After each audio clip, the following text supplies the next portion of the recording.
Today I'm joined by Janice Waugh, the founder and publisher and a key contributor to Solo Traveler, the leading resource for solo travelers worldwide that offers practical advice, inspiration, and community to those that set out on their own. Welcome, Janice. I am so excited to have you here today and to have you share your story with us. Thank you, Nancy. It's a pleasure to be here for sure. Good.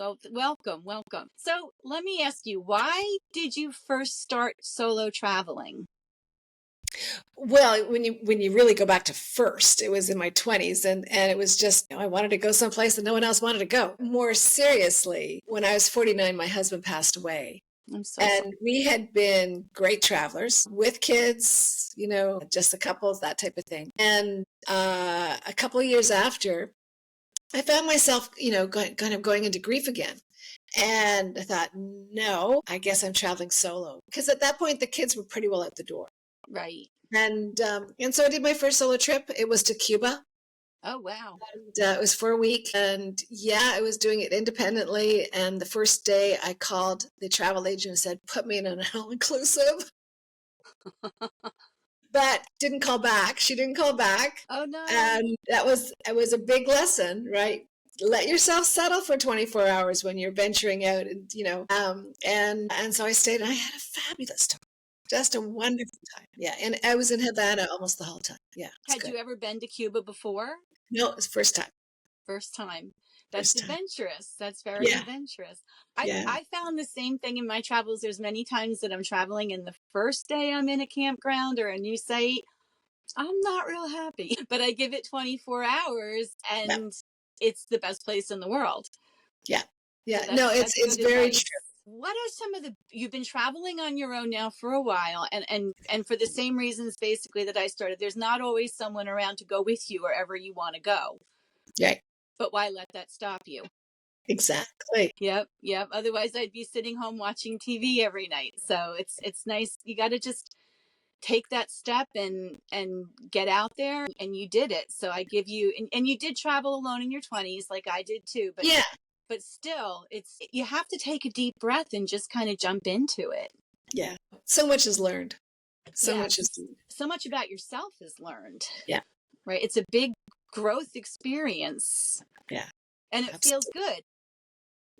It feels amazing. And we hear from readers all the time how amazing it is, especially after their first trip. And it's like, I didn't realize I was so capable.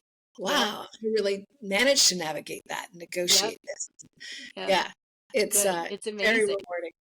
It's extremely rewarding. And yeah, you feel it builds your confidence and you get to meet new people and you learn. It opens up the whole world for you.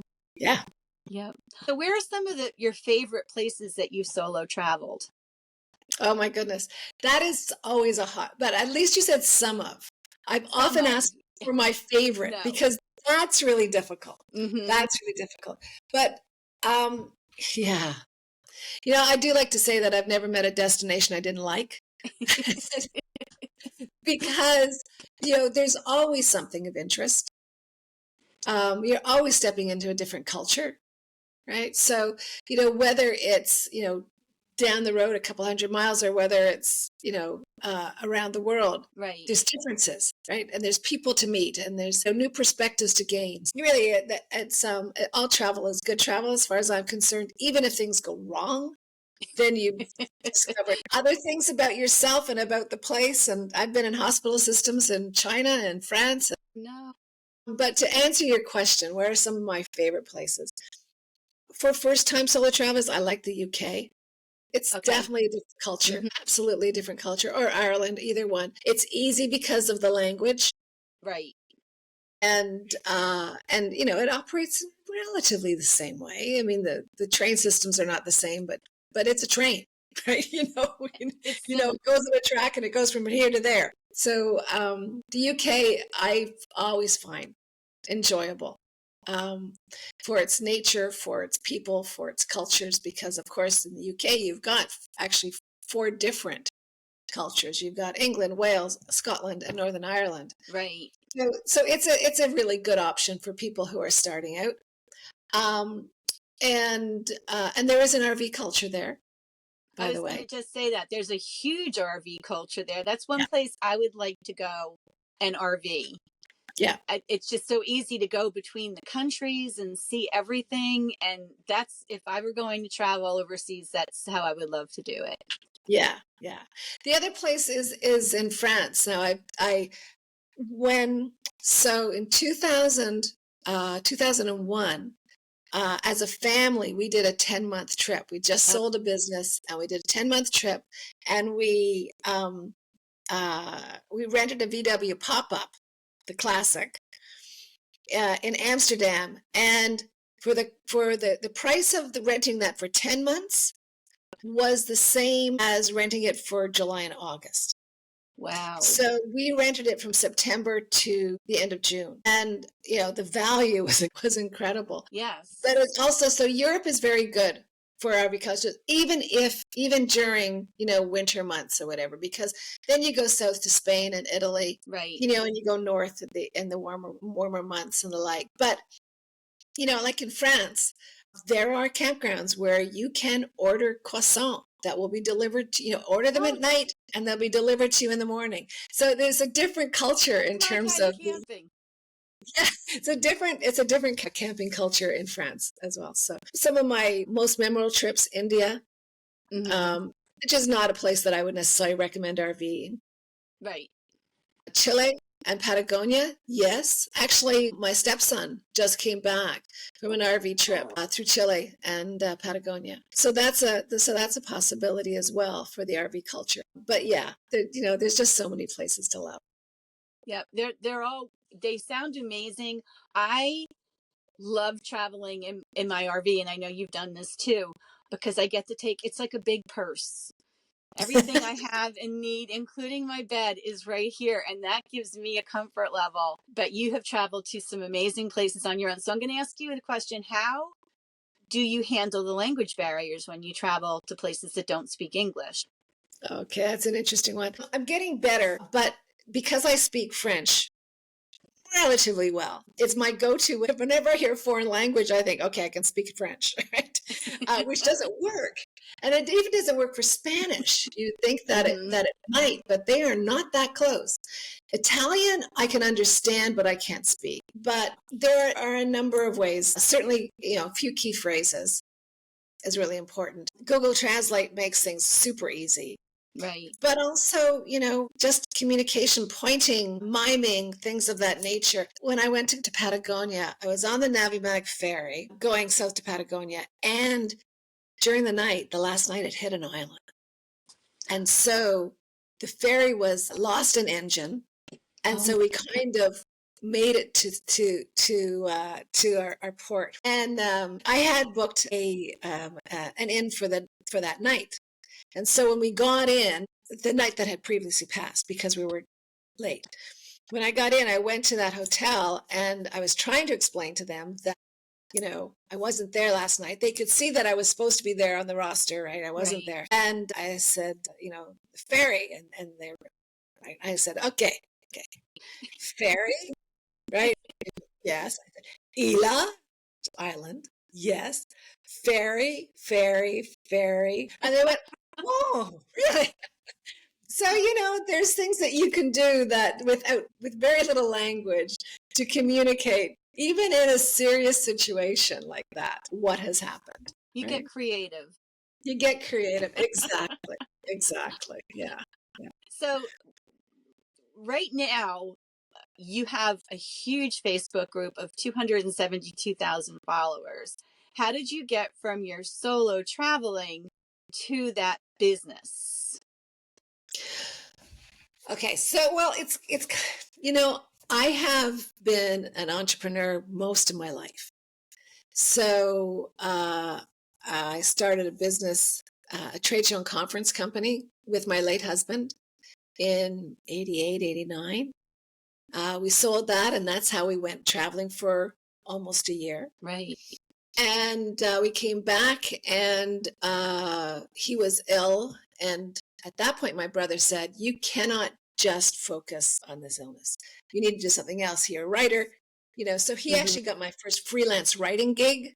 And Okay. then that developed, and I wrote primarily about small business. And then this happened with my husband passing, and I'm going to be traveling solo.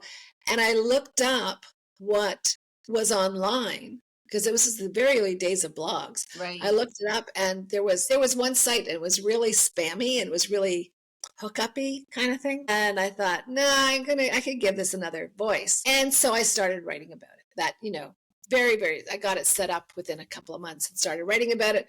And then we realized that because I had done most of my solo travel independently, I started to hear from readers about going on tours solo and the single supplement and it being 100%, so that, Yes. if they went with someone, they could share it. There was no supplement. If you go alone, up to 100% and sometimes more on cruises.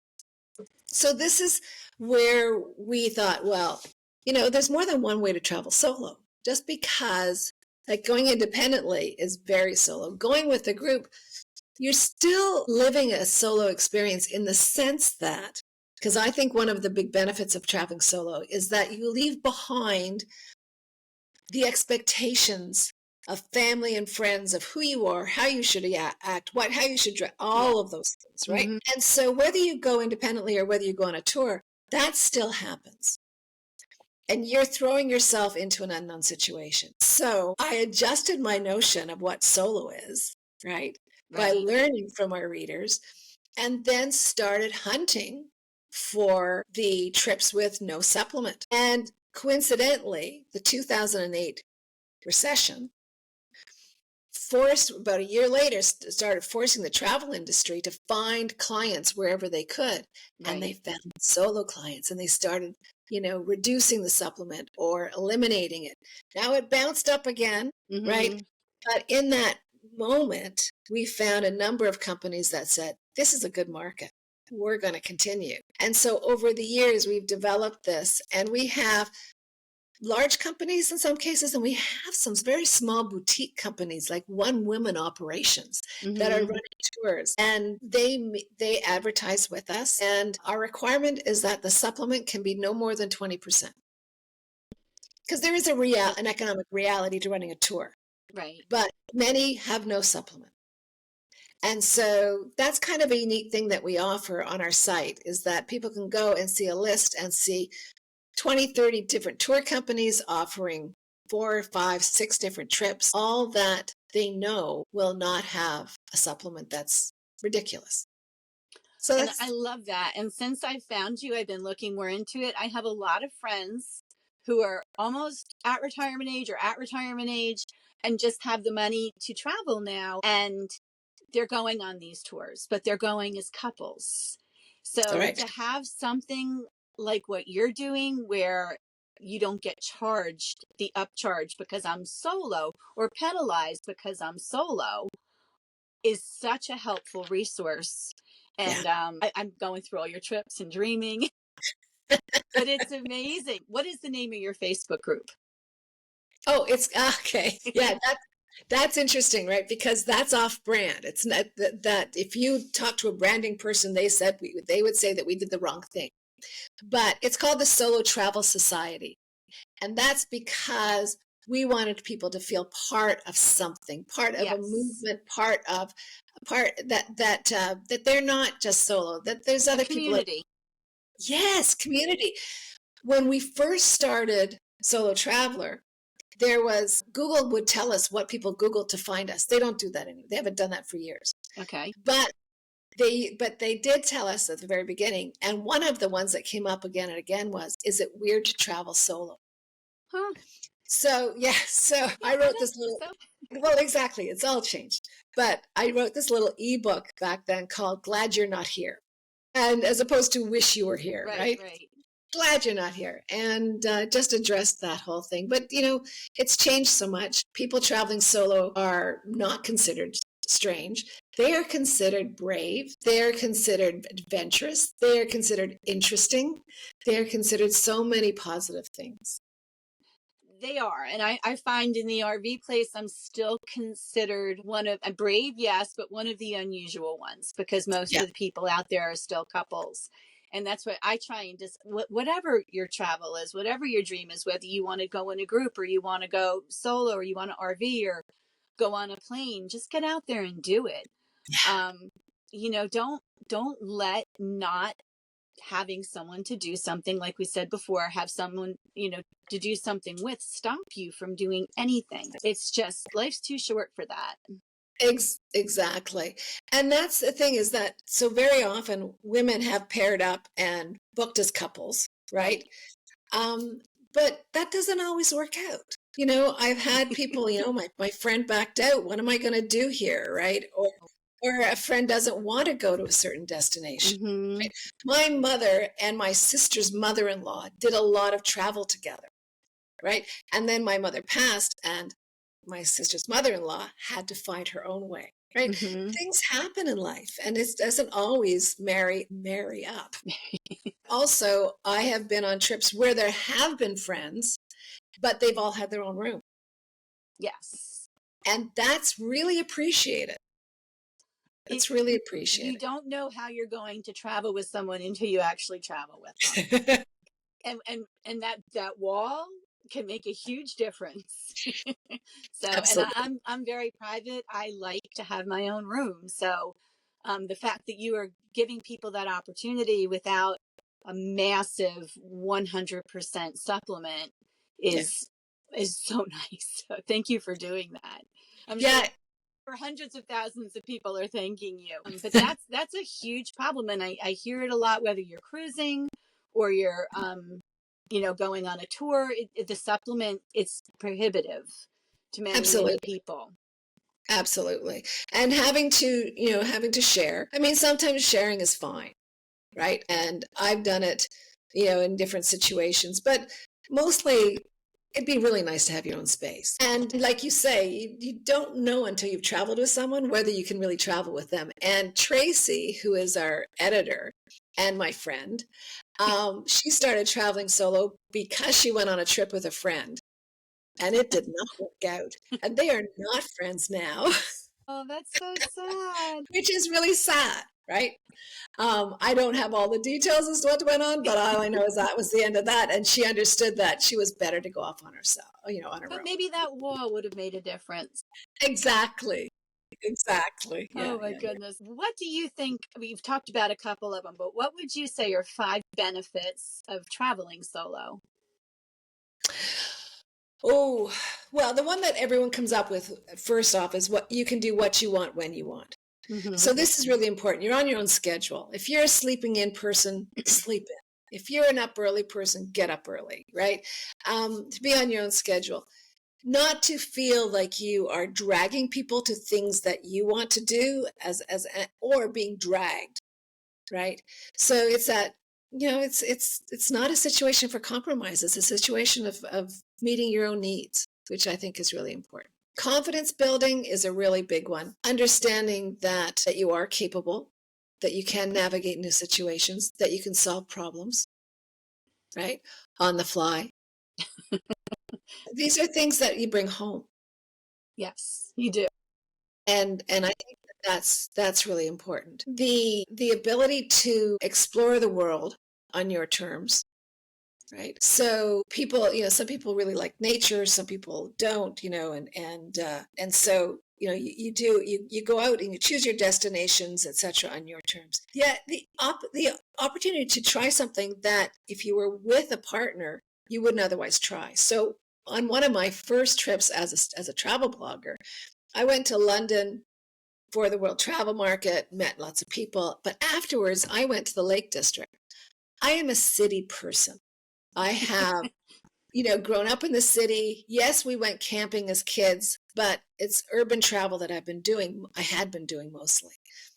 But, walking the Lake District just sounded to me like it was such a romantic vision in my mind. Mm-hmm. And I thought, I think I'll try that. I ended up loving it. Hiking, I love. This is why I went to Patagonia, is to hike, right? So it's the opportunity to try things and do things that you wouldn't necessarily do otherwise, right? And try them on. Try this on. Is this good for you or not good for you, right? The other thing is that you meet more people traveling solo. Do If you? that's I wondered about that. yeah, yeah. Well, when you think about it, when you're traveling with a partner, right, or companion, you are focused on each other. You're kind of like this, right? And when you're traveling solo, you're more like this. You're more Okay. open to the world. People step in, They right? do And step that, in, yes. yeah, and that's really lovely. And sometimes you have to learn how to end a conversation and move on, or Yes. not be adopted by someone, right?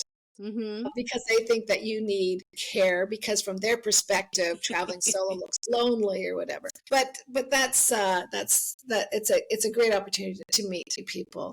Yeah, so I I think don't know. even for some people, even for me, you have to learn how to be able to open that conversation.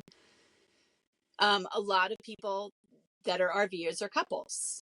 Yeah, So how do I open a conversation with that couple without seeming weird? Now, and a lot of it is just natural. I found a lot is owning a dog, taking my dogs for walks. That's a natural conversation starter. yeah, So it works both ways, when to stop, but also to make yourself so that you're not so closed off that no one wants to talk to you. yeah, yeah. And that can simply be a smile on your face, Exactly. a comment about the weather, right? It doesn't have to take a much, and those extroverts out there will step right in and they will comment Yes. more, and you've got a conversation going. And the other thing to remember is that sometimes couples that are, of a certain age, they welcome an injection of a new perspective, a new person, Yes. to come into the situation. Um, so yeah, I think that I was in Rochester, New York at one point, and I went to this restaurant, and I knew they had a bar.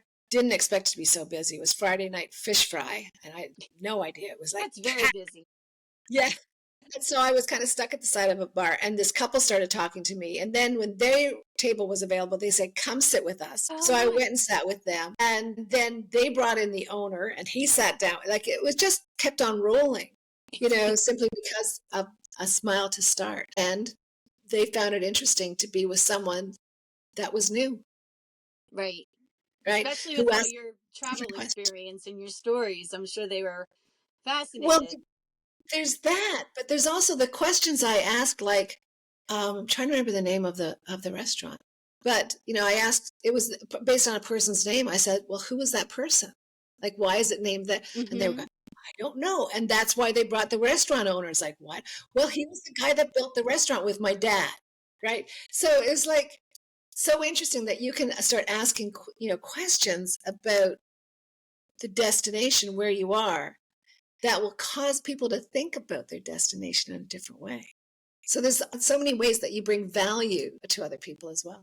Being curious and asking questions is something that I love. And when you're curious about other people, like you said, other people, other places, people love to talk about themselves. So that's always a conversation starter. That's And right. again, about people love to talk about areas they love. So if you are in a certain place and there's a local, and sometimes locals can be a little standoffish until you start to really express that interest in where they live, because they Yeah. love where they live, and Hmm. they will go on and talk forever, and you will learn so much. But it's being curious. Yeah. Yeah. And you will learn so much, and you will be able to see the destination in a different way. And you might end up going to different places and doing different things. Exactly. And there's just so much value.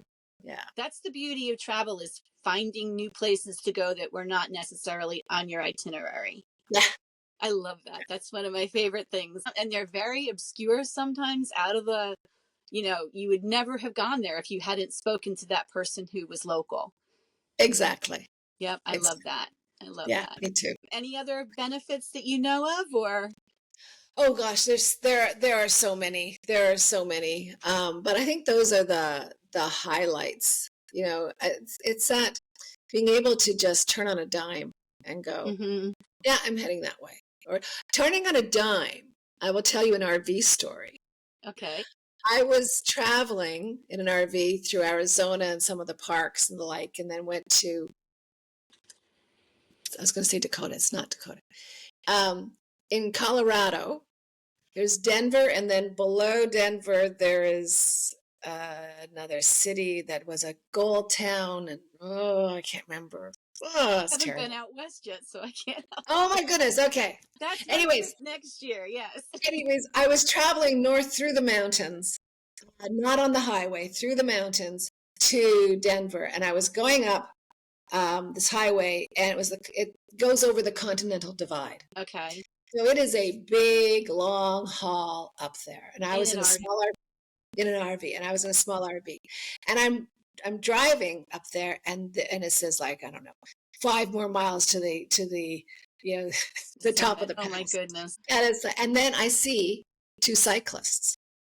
I think, oh my goodness, can you imagine?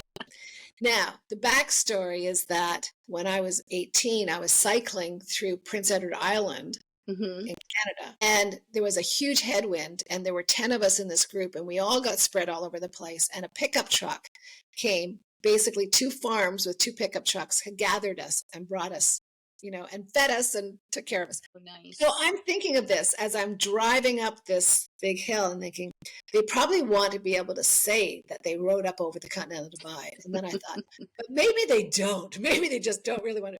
So I did a U-turn because it was not a busy road. I did a U-turn, and then I did another U-turn, and then I came up beside them and said, would you like a lift? They were, yes. And so this lovely German couple, we threw the bikes in, and there was 3 seats, and that was all, and off we went, and we ended up camping together in Denver.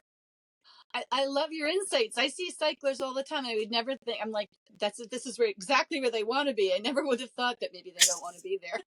Well, this was a particularly hard ride. Yes. And if they wanted to do it, that would have been fine. But yeah, they accept. I have to remember that because I never would have thought. I like if you're on that, very, very steep hill, I would assume that's because you knew what you were getting into. That's so funny. That's a funny story. Yeah. Thank you for sharing that with us. And thank you so much for coming on today and talking about what you do, why you do it, how you do it, and how to encourage people to get out there and solo travel more. So, Janice, how can people find you and learn more about you and what you do and what you offer and the no supplements? Yeah. So we're called Solo Traveler. The website is solotravelerworld.com. You'll find on there, a trips page, which will list all our advertisers. But in addition, we have something, I mentioned Tracy earlier, right. Our very finicky editor. and not for good reason. This is good stuff. Yes, it is. Because we launched probably about 4 or 5 months ago, a product called Tracy's List. Right. And because there's 100 trips on our site by our various advertisers, she now looks at these trips, but also the web generally, and publishes once a month a list of trips that's usually 5 to 7 in total. But she has looked into these trips. She's read the fine print. She's done comparison shopping on them. She's done all sorts of things so that this list is one that people can really count on as offering just exceptional value for solo travelers specifically. So that's our latest. And when we do charge, it's $3 a month. Which is nothing. The value you get, it's amazing. So that's one thing. But basically, we publish twice a month, and we have our regular newsletter that you can get that whole list of 100+ trips in your inbox. So yeah, just go to solotravelerworld.com and you'll see what we do. So on Tracy's List, you get 2 emails a month. 1 email a month on Tracy's List. 1 email a month with 6 to 7 very fine-tuned, beautiful trips that that if you go on them, you're really going to have a great time. Yeah, you should be very happy. And she explains, for each trip, she explains why it's made Tracy's List. Good. Right? Yeah. What she thinks is exceptional here and why the value is. That's what people want is the hundreds are great. Some people want to go and sort through everything, but some people like me just give me the short list of your best, what you think is the best, because as a solo traveler, I don't have the time sometimes to go through hundreds. Absolutely. So for Tracy to go through and do that, I really appreciate it. Yeah, and you know, sometimes it's their luxury trips, and sometimes they're budget trips. Like it's Hmm. the whole range she's looking for. She's looking to get a balance of destinations and price points and things like that. But you know, it doesn't matter how much money we have. We all want to use it wisely. Hmm. And that's what Tracy is doing because she likes to travel in luxury, but she loves a good deal. So there's no one better to be doing this list than her. It's great. Well, tell her thank you for me. Yeah, I will. The other thing I've kind of been going through are your blog posts because you have so much advice that's very practical advice for solo travelers. So people should not miss that. Yeah, You know, yeah, people who are either thinking of solo traveling or who are already in it. You just have yeah. some amazing advice, and they would find that on your website as well. Yeah, absolutely. Yeah, as I say, we publish twice a week, so we always have current information there.